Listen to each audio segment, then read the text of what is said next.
Hi everyone, in front of me I've got HUAWEI Nova 10 SE, and let me share with you how to check IMEI and serial number of this device.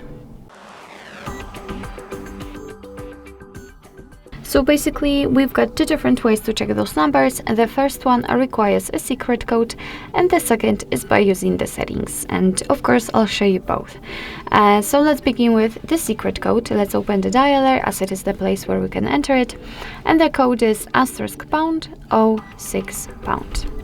And as you can see, by this code we are provided with both IMEI numbers and also a serial number attached to this device.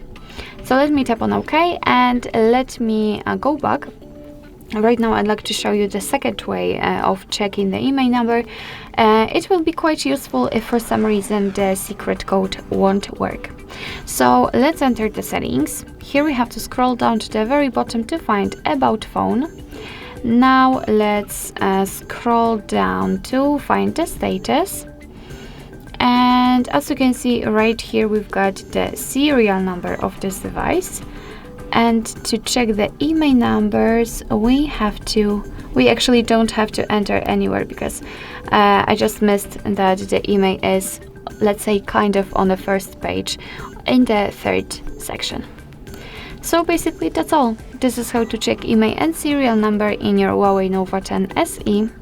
Thank you so much for watching. I hope that this video was helpful, and if it was, please hit the subscribe button and leave the thumbs up.